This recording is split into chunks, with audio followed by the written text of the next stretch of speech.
What's up, guys? Hope you're doing well.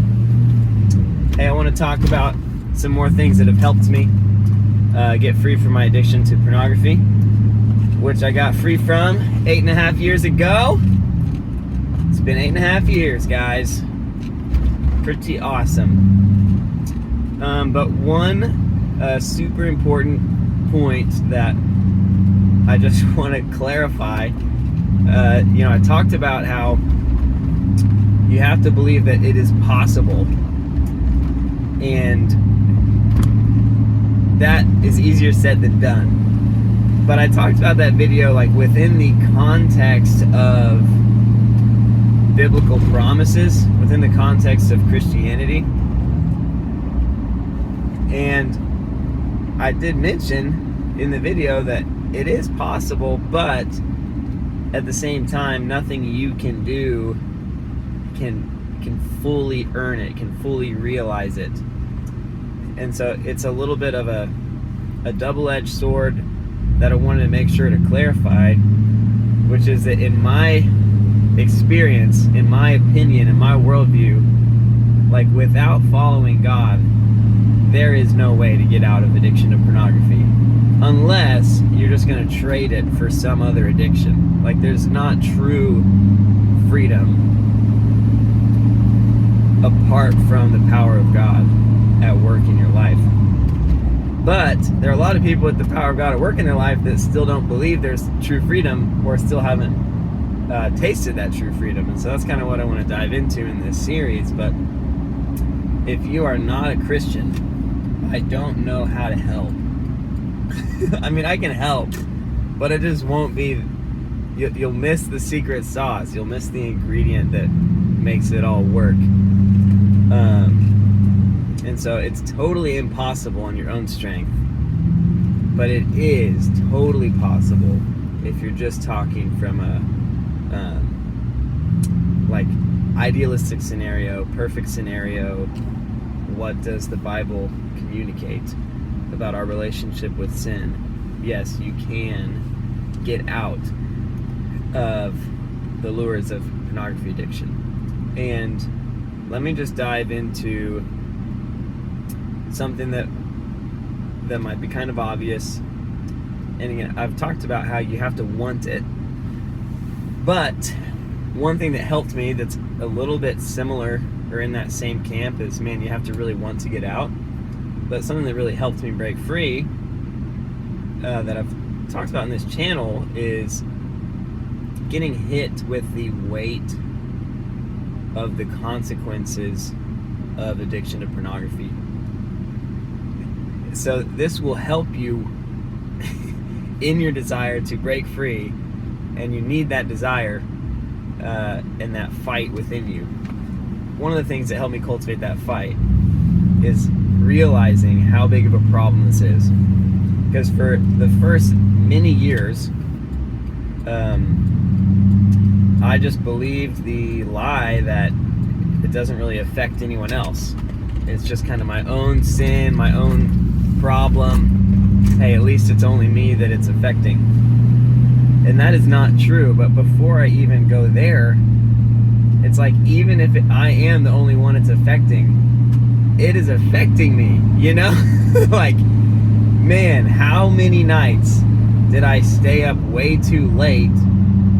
Not because I needed to, not because I was doing something heroic, but because of my addiction to pornography. I'm like, those lost hours of sleep impacted my ability to work productively, to study productively, to exercise the next day.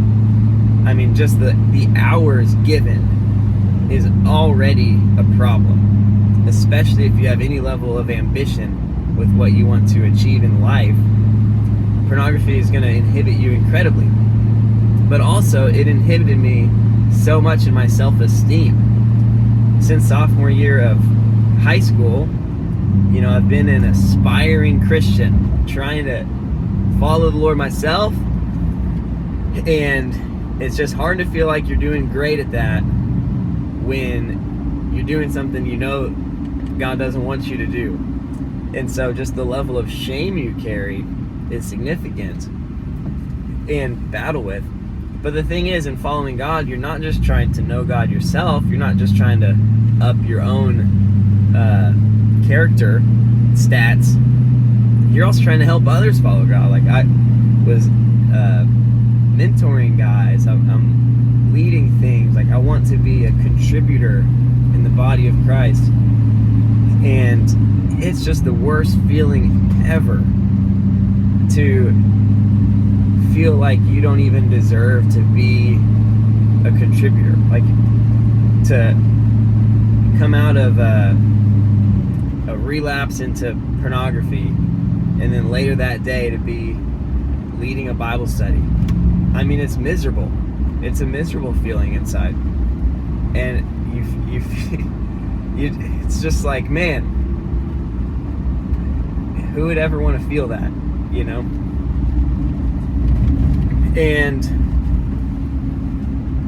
for a time, around senior year of high school, I thought, maybe the problem is that I'm trying to get free, and maybe if I just accept pornography as a reality of life, then I won't feel so bad and I'll get delivered from the shame aspect of it. The problem is that didn't help. And it's still just a subpar existence.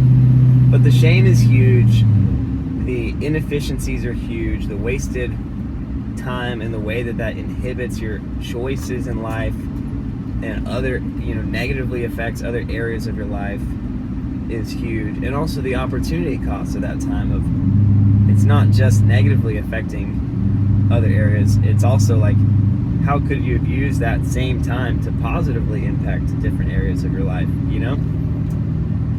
And so it affects you a bunch. And that's not even going into like your sexuality, like like if you if you want to have a really bomb, fiery, thriving sex life, hopefully, if you have the Christian worldview, you're envisioning that within the context of marriage. But like, it's gonna be better if you're not addicted to pornography. It's kind of like, pornography is kind of like drugs for life. Like, if you need stimulants in order to engage with life,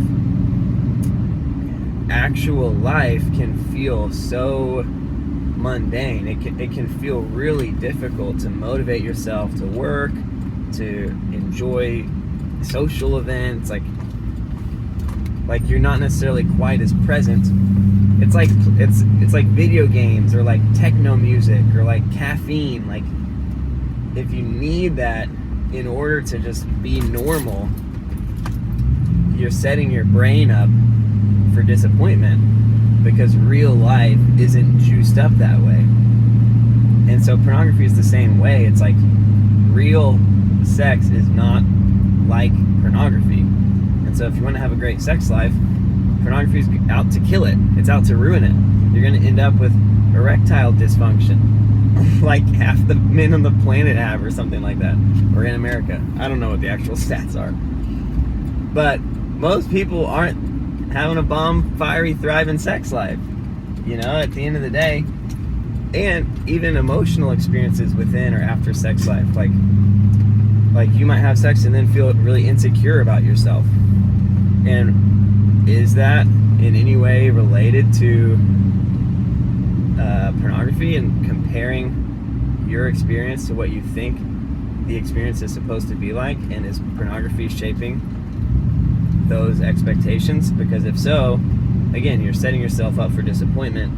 Even if you don't have ED or something, you're still battling with negative side effects and emotions and mindsets and self-esteem connected to pornography. And that's also not getting into like habits of like violence within sex, or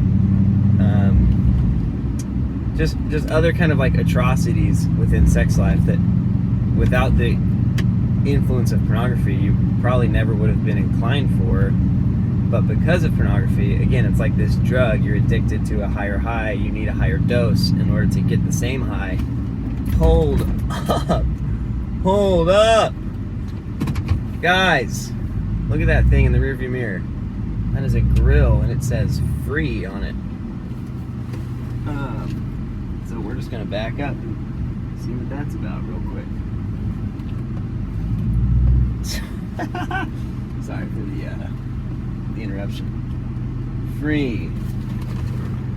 I work, just dirty. Gangster, guys. We gonna pack that up and sell it. Oh yeah. We gonna pack that up and sell it. So, pornography ruins your life. Okay? I'll save part 2 for it ruins other people's lives for tomorrow. But, again, I'm not yelling at you. Hopefully you don't feel like I'm yelling at you. If I am yelling, I'm yelling at myself. Because, man, I wasted a decade of my life addicted to pornography, and it did impact me. Even if it didn't impact anyone else. The ways it impacted me were severe.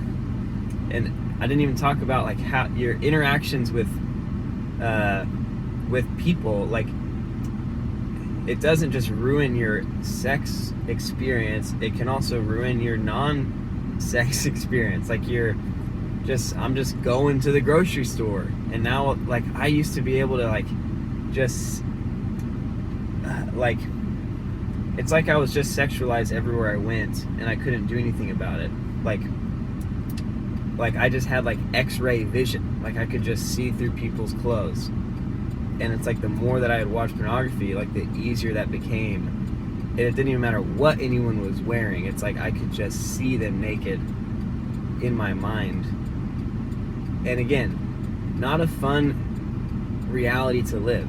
To feel like you're borderline a sexual predator. It's like even if I wasn't trying to do that, again, it's just the way pornography can impact you. And now it becomes harder to just like enjoy someone, to have a normal conversation, to to be healthy as an individual. And so there's probably a lot more things that it impacts in terms of your personal life as well, but I got through some of the physical, the mental, the emotional, the spiritual, and one other that I forgot to say. But you gotta hate it. You gotta see the problems for what they really are. It's gonna help you want to get out, and I hope you want to get out, because I'm telling you, life's better on the other side. That's all I got for y'all today. Life is worship. God is love.